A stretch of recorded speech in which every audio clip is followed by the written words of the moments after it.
Hey, salut tout le monde, c'est Matt. Ça y est, Triumph a présenté sa nouvelle Tiger 900, ou plutôt ses nouvelles Tiger 900, puisqu'il y a plusieurs modèles qui sont sortis, comme pour la précédente génération.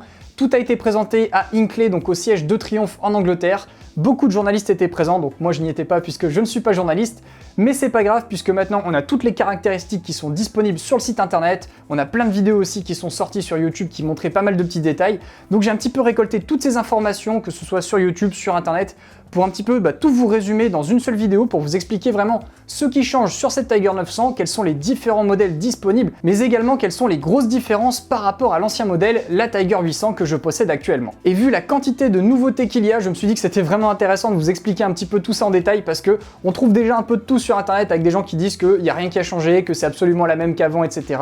Alors que c'est complètement faux, absolument tout a changé par rapport à mon modèle. Je vous explique tout ça, c'est parti. La première chose que l'on a pu voir, c'est le design qui est clairement fidèle au design que l'on avait vu passer au niveau des photos volées là sur le début d'année. Donc on est sur un design qui évolue vraiment en douceur avec donc une optique qui est plus fine, plus agressive. Ça ressemble vraiment à ma Tiger 800 mais en version un petit peu plus justement méchante et un peu plus compacte visuellement, alors que pourtant vous allez voir elle est plus grosse.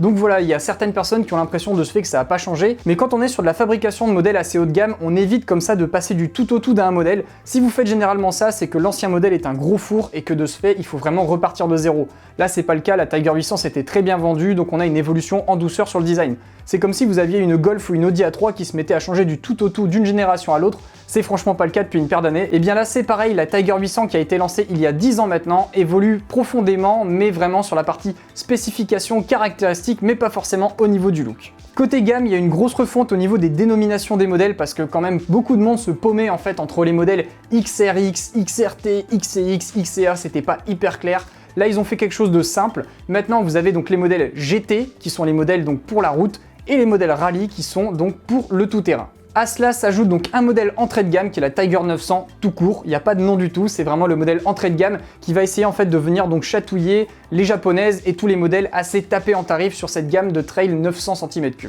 Ensuite au niveau donc de la gamme GT, on va retrouver trois modèles, un modèle GT qui est déjà un modèle bien équipé, un modèle GT Low qui est le même modèle mais rabaissé donc pour les gens qui sont plus petits, et enfin on a une version GT Pro qui va être dotée de plus d'équipements que je vais vous expliquer juste après. Pour la Rallye, c'est le même principe, on va retrouver donc un modèle Rallye qui est déjà bien équipé et enfin un modèle Rallye Pro qui va encore plus loin en termes d'équipement. Mais voilà, la Rallye Pro c'est vraiment de l'équipement en plus, il n'y a pas de changement au niveau des spécifications comme vous allez le voir aussi juste après. Au niveau spécification justement, là absolument tout a changé, vous allez le voir, je vous ai fait des tableaux comparatifs, il n'y a vraiment plus une pièce en commun avec l'ancien modèle, sauf peut-être les commodos, mais ça doit être le grand maximum, sinon tout le reste a été changé, vous ne trouverez rien à l'identique entre ma Tiger 800 et cette Tiger 900. Au niveau moteur et transmission, donc on va toujours retrouver le fameux 3 cylindres qui va passer cette fois-ci à 888 cm3 sur cette 900, on n'est pas à 900 piles exactement.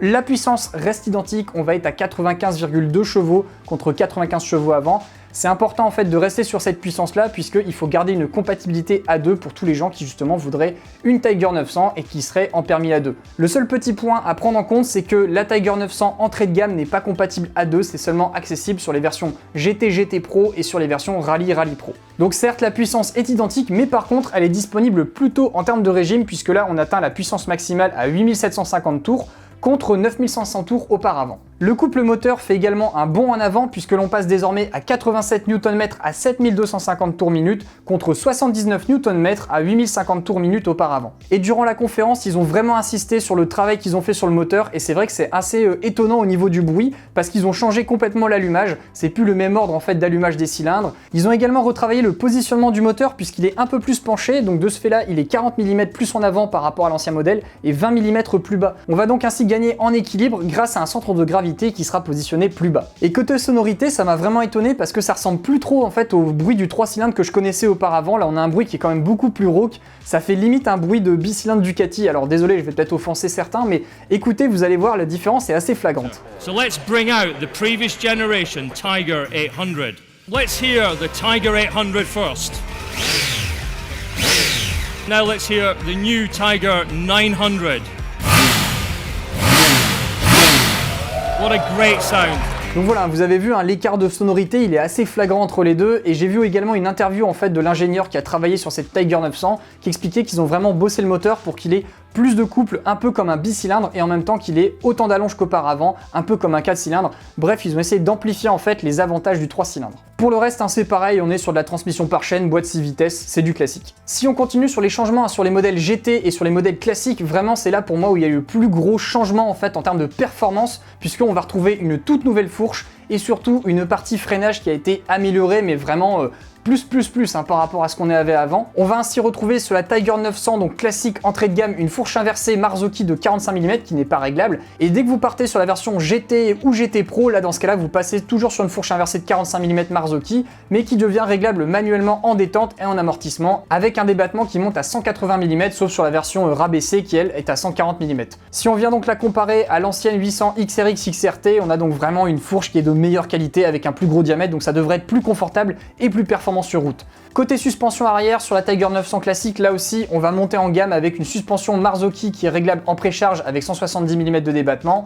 Sur la version GT, on va retrouver donc là aussi une Marzocchi qui devient réglable en précharge et en détente. Et enfin, sur la version GT Pro, on va carrément retrouver une suspension arrière Marzocchi toujours, électronique, réglable en précharge et en détente directement au guidon. Donc ça va vraiment être très bien pour les gens qui roulent beaucoup et qui ont tendance justement à pas mal changer entre un passager, personne à l'arrière avec des valises sans. Là, vous pourrez directement tout piloter au guidon, ça se fera en automatique, ce qui est plutôt pratique pour les gens qui roulent beaucoup sur route. Et enfin, sur le freinage, là aussi, il y a vraiment un gros gap qui est franchi puisqu'on va passer sur des étriers Stylema, donc c'est vraiment ce qui fait de mieux en la matière en termes de freinage. Ils sont en train en fait de mettre petit à petit du Stylema sur toute la gamme Triumph, donc c'est assez impressionnant parce que même sur l'entrée de gamme à 11 900 €, là que vous voyez sur le côté gauche, on est sur du Stylema. Donc c'est quoi l'intérêt de mettre du Stylema sur un trail?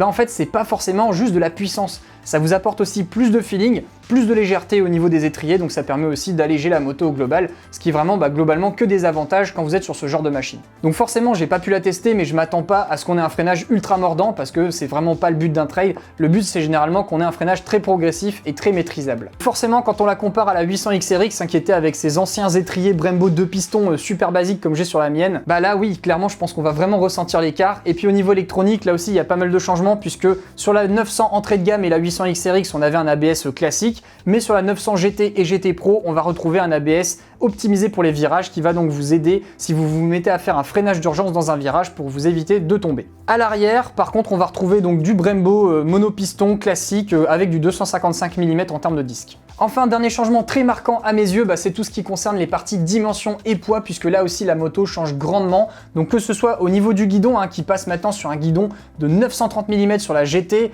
ou 830 mm sur la 900 classique par rapport aux 800 mm de la XR, vous allez avoir comme ça un guidon qui va être beaucoup plus large et plus maniable, donc ça va vous apporter encore plus de confort quand vous allez conduire. La hauteur de selle reste identique puisqu'on est toujours sur une selle réglable à deux niveaux qui oscille entre 810 et 830 mm pour les versions GT et 760 ou 780 mm pour la version rabaissée. Et là forcément, avec toutes ces améliorations, ce plus gros moteur et tout ça, on pourrait se dire que le poids va encore enfler comme on a pu subir notamment sur les BMW F850 GS et F750 GS. Eh bien non, c'est absolument pas le cas, ils ont réussi à gagner du poids. Donc ça c'est vraiment très fort puisque là maintenant la Tiger 900, donc l'entrée de gamme, on est à 192 kg à sec, ça monte à 208 kg avec le plein.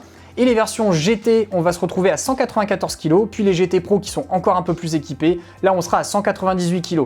Donc si on les compare aux 800 XRX et XRT, on gagne quand même 6 kg, donc c'est franchement bien. Et en plus, on gagne 1 litre de réservoir, donc là aussi, actuellement, le marché a plutôt tendance à diminuer la taille des réservoirs pour diminuer le poids des motos. La Triumph monte carrément au cap symbolique des 20 litres. Donc ça, pareil, ça va être très intéressant pour l'autonomie, puisqu'on va pouvoir comme ça conserver une autonomie de 350 km facile, puisqu'il faut quand même prendre en compte que comme on est sur une moto en norme Euro 5, la consommation augmente un petit peu, et donc la consommation est désormais annoncée à 5 litres d'eau au 100 contre 4 litres 7. Donc je ne pense pas qu'on pourra faire plus de bornes avec un plein sur cette 900 par rapport à la 800, mais au moins on pourra rouler autant qu'auparavant, et en plus on sera toujours dans les clous au niveau des normes, puisque là on est parti sur la norme Euro 5, donc ce qui va permettre à Triumph d'être tranquille pendant quelques années sur la partie pollution. Donc voilà pour les caractéristiques, vous avez vu, il y a vraiment beaucoup de changements en bien, donc ça c'est cool. Là maintenant je vous propose de voir un petit peu les différences d'équipement entre la 900, la GT et la GT Pro, et là vous allez voir aussi qu'il y a une montée en gamme progressive en fonction de ce que vous voulez, ce qui permet comme ça donc d'avoir une Tiger 900 GT qui va vraiment à l'essentiel. Elle a vraiment le minimum en termes d'électronique chez Triumph, c'est-à-dire le tableau de bord en TFT 5 pouces comme j'ai actuellement moi sur ma Tiger 800, deux modes de conduite, le mode pluie et le mode route,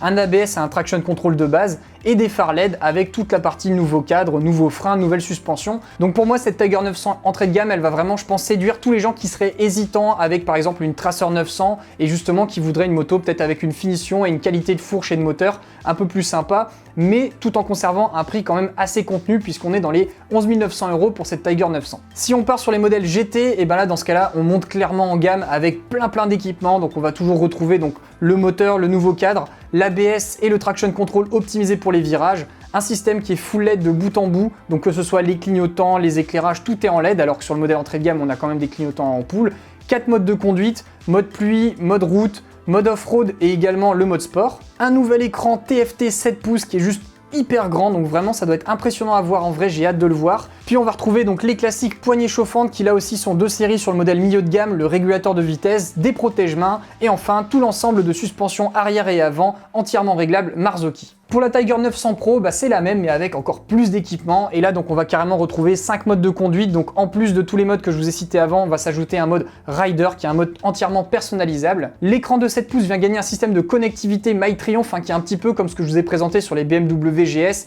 avec donc une technologie Bluetooth qui permet de connecter son smartphone et grâce à une application, on va comme ça pouvoir lancer un guidage et ça va s'afficher directement sur l'écran, on va pouvoir contrôler sa musique, contrôler ses appels, bref, c'est pas quelque chose qui est de nouveau sur le marché, mais au moins maintenant ils se mettent à niveau par rapport à la concurrence sur ce point. La version Pro vient donc aussi gagner la suspension arrière entièrement réglable électroniquement, un shifter et blipper, donc ça vous permet comme ça de monter et descendre les rapports sans gérer l'embrayage, donc ça aussi c'est super sympa et très jouissif généralement quand vous êtes en conduite sportive. Des feux anti-brouillard LED, une béquille centrale, un système de contrôle de pression des pneus électronique et enfin il y aura la présence donc d'une selle pilote et passager chauffante avec donc un contrôle de la selle pilote directement au guidon et un contrôle de la selle passager directement sous la selle pour pouvoir vous éviter de devoir la piloter pour la personne qui se trouvera derrière vous. Cette GT Pro est donc vraiment super équipée, il n'y a pas grand chose à devoir lui rajouter si ce n'est peut-être de la bagagerie et un petit spoiler en plus si vraiment vous êtes très grand et que la bulle réglable ça vous ne suffit pas. En ce qui concerne les Tiger 900 Rally et Rally Pro, là ils sont aussi pas mal montés en termes de performance, que ce soit sur la partie suspension et équipement, donc forcément moi ça me fait super plaisir puisque c'est le modèle qui m'intéresse le plus puisque je roule actuellement en Tiger 800 XA, donc le modèle haut de gamme en version off-road chez Triumph. Et là aussi ils ont changé beaucoup de choses et notamment pas mal de détails qui sont vraiment super pratiques je trouve pour le tout-terrain en cas de gamelle, mais également en termes d'ergonomie et de praticité. Donc déjà par exemple si on prend le châssis, avant vous aviez un châssis complet en fait qui était soudé de bout en bout, donc même les repose-pieds passagers étaient soudés. Désormais, la partie avant de la partie arrière des repose-pieds, tout est boulonné entre eux. Ce qui fait que si vous faites une grosse chute et que vous pliez un morceau sur les trois, vous ne devez pas changer tout le cadre ou avoir votre moto qui est en épave parce que justement vous avez plié le cadre. Maintenant, vous pouvez directement changer que le repose-pied ou que la boucle arrière. Donc ça, pareil, je trouve que c'est vraiment bien parce que c'était quelque chose qu'on avait tendance à reprocher à la Tiger 800 quand on faisait une grosse gamelle. Il y avait des risques de péter un repose-pied et donc résultat de péter votre châssis. Il y a d'autres petits détails vraiment cool. Par exemple, au niveau des repose-pieds, vous avez donc maintenant la pédale de frein qui est réglable sur 2 niveaux comme sur le Scrambler 1200 XE que j'avais beaucoup apprécié. On va retrouver exactement la même pédale, les mêmes repose-pieds qui sont aussi très agréables au niveau du confort. Directement au-dessus de la bulle qui est réglable manuellement, on va retrouver une barre directement pour mettre le GPS. Sur la Tiger 800, vous n'aviez pas ça et donc il fallait rajouter un accessoire supplémentaire pour pouvoir le faire. Là aussi, c'est 2 séries directement sur la machine et ils ont gardé, quel que soit le modèle, les poignées passagers et le porte-paquet. Donc ils se sont pas amusés à faire comme Honda qui, pour gagner du poids, a viré le porte-paquet et les poignées passagers. Comme ça, ils ont dit qu'ils ont gagné du poids, mais en fait, ils ont juste viré des éléments de la moto.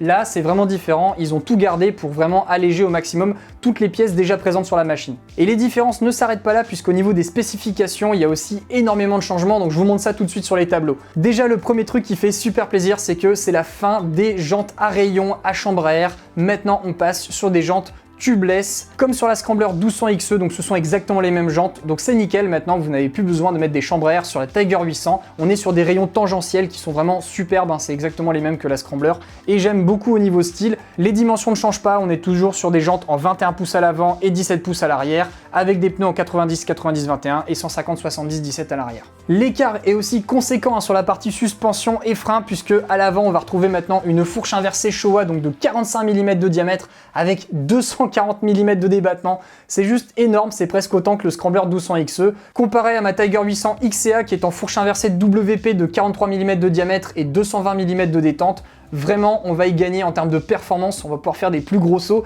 D'ailleurs, ils s'en sont donné à cœur joie à la conférence, ils ont fait un gros tremplin au-dessus d'un Land Rover. histoire de montrer un petit peu les capacités de la machine. Et pour moi, c'est pas un retour en arrière de passer sur du Showa, parce que j'ai testé la fourche Showa donc sur la Scrambler 1200XE lors de mon essai, et vraiment, elle était de très haut niveau. Je l'ai trouvée meilleure d'ailleurs que ma WP, et on va pouvoir comme ça la solliciter beaucoup plus fortement dans des zones très compliquées, sans forcément qu'elle se retrouve à talonner. Et pour l'arrière, on va retrouver donc une suspension là aussi Showa, qui est réglable manuellement en précharge et en détente, avec 230 mm de débattement, alors qu'avant, on avait donc un WP avec réservoir d'huile séparé qui était sur le côté de la moto, avec 215 mm de débattement qui était aussi entièrement réglable. On gagne donc 20 mm de débattement à l'avant, 15 mm de débattement à l'arrière, ça va être très bon pour se faire des petits sauts et absorber les grosses bosses quand on roule à bonne vitesse en off-road. Sur les freins, on va retrouver les mêmes que sur la GT, avec des doubles disques 320 mm, freinés par des étriers Brembo Stylema, avec un mètre cylindre réglable sur plusieurs niveaux au niveau du guidon, donc vraiment du freinage de super qualité, même sur le modèle off-road. Et niveau taille et poids, là aussi la 900 Rally vient aussi diminuer son poids, elle est un peu plus massive au niveau du guidon, puisqu'on va retrouver donc un guidon qui fait maintenant 935 mm de largeur. La hauteur de selle par contre va prendre 1 cm de plus en hauteur, donc ça c'est pas forcément le top pour ceux qui voudraient une Tiger 800 Rally et qui font 1m65, 1m70. Maintenant la selle vient quand même cumuler à 850 mm ou 870 mm. Faudra voir s'il y a des selles creusées qui seront proposées en option, ce sera sûrement le cas, mais forcément vous perdrez un petit peu en confort. Et niveau poids, c'est la cure d'amaigrissement puisqu'on gagne quand même 9 kg. La Rally est à 196 kg en poids à sec contre 205 kg pour la Tiger 800 XCX, et la Rally Pro qui est encore plus équipée, là on est à 201 kg contre 208 kg. Donc il y a un vrai écart de poids, 9 kg pour l'une, 7 kg pour l'autre, toujours ces 20 litres de réservoir, et ce qui fait donc avec le plein un écart de 8 kg pour la Rally, et pour la Rally Pro un écart d'environ 6 kg. Bon, pour ce qui est des pneus, on va retrouver des Bridgestone A41 de série, donc c'est pas des pneus qui sont super bien pour faire du tout-terrain, c'est vraiment des pneus ultra routiers. J'espère qu'ils vont proposer en option gratuite des Scorpion Rally qu'il faudra pas rajouter directement, parce que BMW fait ça par exemple, vous pouvez prendre en option gratuite les TKC 80 pour que directement quand vous l'avez en sortie de concession, elle ait déjà des pneus à crampons. J'espère qu'ils feront la même chose, ça n'a pas encore été annoncé en tout cas. Concernant les coloris, là aussi on a 3 couleurs, donc c'est 3 couleurs identiques que ce soit la Rally ou la Rally Pro. On va retrouver le blanc, le noir et également un magnifique coloris kaki, j'adore ce coloris. J'en suis déjà littéralement fan, et pourquoi ? Tout simplement parce qu'ils ont fait du vert kaki mat avec un cadre blanc, et ce n'est pas sans rappeler la Tiger Tramontana. J'ai d'ailleurs pu monter sur cette Tiger Tramontana à la soirée Triomphe le Triomphe Legend là, qui s'est déroulée cette semaine. J'avais la grosse banane de pouvoir monter dessus, c'était génial de pouvoir même la faire démarrer, j'ai pu entendre le son qu'elle faisait, c'était absolument dingue. Et là vous voyez cette Tiger 900 Rally Pro avec donc le vert kaki et le cadre blanc, elle ressemble très fortement à cette Tramontana, et donc j'aime vraiment beaucoup. En tout cas moi personnellement, si je devais partir sur un modèle, ce serait cette Tiger 900 Rally Pro en vert kaki directement sans réfléchir. Dernier point sur ces versions Rally Pro, et après on aura fait le tour, c'est la partie équipement. Donc au niveau de la Rally, on va donc retrouver l'ABS et l'anti-patinage pour les virages, du full LED au niveau de l'éclairage, 4 modes de conduite, route, pluie, sport et enfin off-road. Il n'y a donc pas de mode off-road pro sur ce modèle Rally, ce qui ne vous permettra pas de désactiver l'ABS sur l'avant sur ce modèle milieu de gamme. Bon, franchement, je pense pas que ce soit très gênant parce qu'il n'y a pas tant de monde que ça qui s'amuse à désactiver l'ABS à l'avant. Souvent, ce qui est important, c'est de pouvoir désactiver l'ABS à l'arrière, et c'est ce que permet de faire cette Tiger 900 Rally. La suspension, donc ce sera la fameuse suspension Showa que je vous ai évoquée, les roues tubeless à rayons dont je vous ai parlé aussi juste avant, le grand écran couleur TFT dont je vous ai déjà parlé sur la GT, il est toujours présent sur la Rally, les poignées chauffantes, le régulateur de vitesse et enfin des protège-mains. Le seul truc qui m'étonne en fait sur cette version Rally, c'est qu'il n'est pas mis en fait de sabot moteur. Vous avez juste les protège-mains, mais il n'y a pas de sabot moteur ou de protection. Si vous voulez ça, il faudra soit les prendre en option dans le catalogue Triumph, partir sur un accessoiriste tierce parce qu'il va y en avoir plein à tous les coups, ou bien directement partir sur la version Rally Pro qui elle va contenir 6 modes de conduite, donc on aura en plus un mode rider personnalisable et également le mode off-road pro pour pouvoir absolument tout désactiver. Le système de connectivité MyTriumph que je vous ai déjà évoqué sur la GT Pro pour avoir le guidage, le téléphone et la musique. Le Triumph Shift Assist qui est le fameux shifter blipper qui vous permet comme ça, même sur le modèle Rally Pro, de pouvoir monter et descendre les rapports sans embrayer. Les feux anti-brouillard LED, la béquille centrale, les contrôles de pression de pneus électroniques, les fameuses barres de protection moteur et sabots moteur qui ne sont pas présents sur la Rally, et enfin la selle pilote et passager chauffante. Donc vous voyez, il n'y a rien d'indispensable dans l'absolu sur la Rally Pro. Si vraiment vous voulez partir là-dessus, c'est parce que vous avez absolument besoin d'avoir l'ABS qui est déconnectable à l'avant, ou bien parce que justement vous comptez vous acheter tous ces accessoires séparément, et donc forcément en termes d'écart de prix, ça vaut plus le coup de prendre la Rally Pro dans ce cas-là que la Rally plus les options, parce que vous allez le voir, au niveau des prix, si on va sur le site de Triumph, on peut voir que la Tiger 900 donc démarre à 11 800 €, et forcément sur le prix des autres modèles, on voit qu'il n'y a pas de prix indiqué, donc on se dit mince, ils n'ont pas filé les tarifs. sauf qu'ils les ont filés aux concessionnaires qui se sont empressés de lâcher l'information sur Facebook. Donc là je vous mets par exemple l'information que j'ai trouvée sur le Facebook de Triomphe Lille ou encore de Triomphe Saint-Maximin. Ils annoncent tous la même information, donc je pense qu'ils ont eu l'information qui a été lâchée par Triomphe France et ce sont eux qui se sont occupés de relayer les infos. Donc grâce à ça, merci à eux. On sait donc les tarifs, ce qui fait que on a une Tiger 900 GT qui est à 13 400 €. L'Halo, j'imagine qu'elle va être au même tarif. La version GT Pro est à 15 200 €, la Rallye 14 200 et la Rallye Pro 15 800 €. Alors à chaque fois, on a des écarts comme ça d'environ 1200 ou 1600 € en termes de modèle entre la GT Pro et Rallye Pro. Donc à voir si justement tous les équipements qui sont contenus en supplément sont utiles pour votre usage ou non, auquel cas le modèle milieu de gamme entre guillemets sera amplement suffisant. Alors là j'en vois déjà d'avance me dire ouais c'est encore monté les tarifs, c'est abusé, etc. Franchement, regardez les prix par rapport aux anciens modèles, je vous ai mis les prix des versions équivalentes par rapport à avant. Le maximum d'écart qu'on a c'est 500 € de plus sur la version Rallye Pro parce que pour le coup elle a vraiment beaucoup d'équipements supplémentaires, mais vraiment pour 500 €, vous avez même pas un shifter blipper si vous l'achetez vous-même pour le mettre sur votre Tiger 800. Donc entre les roues tubeless, le shifter et plein d'autres équipements qui sont disponibles en supplément maintenant comme la connectivité Bluetooth, etc. Ça fait beaucoup d'options supplémentaires pour seulement 500 € de plus. Bon voilà, je pense que j'ai fait le tour un petit peu de la question de cette Tiger 900. Donc vous voyez, il y a absolument tout qui change. C'est vraiment profond les changements. Ça faisait 10 ans qu'ils avaient vraiment rien fait de profond sur cette machine. C'était des petites évolutions par-ci par-là qu'ils avaient fait pour suivre. Là vraiment tout a changé et pour le coup je trouve que c'est vraiment un changement qui va dans le bon sens. J'ai pas vraiment de regrets. Le seul truc que je regrette, moi, c'est peut-être un élément de design que j'aime pas trop, c'est la partie métallisée haute. J'aurais préféré du noir sur la partie Rallye Pro, mais c'est tout. Pour le reste, je suis super content de ce qui a été proposé. Et je vous dis pas ça en tant que fan de Triomphe ou quoi que ce soit. Triomphe m'a pas payé pour raconter ça ou quoi que ce soit. Juste envie de vous partager comme ça mon avis sur cette nouvelle 900 par rapport à ma 800 que je possède déjà donc depuis 2 ans et plus de 40 000 bornes. Alors forcément, certains vont se dire « Mathieu, est-ce que tu vas lâcher ta 800 pour cette 900 ?»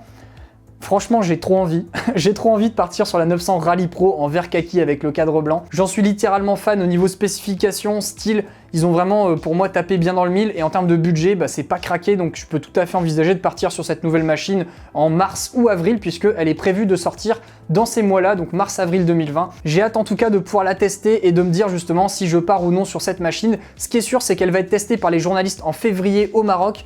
Donc j'ai demandé à Triomphe s'il y avait moyen que je puisse m'incruster au sein des journalistes pour aller la tester.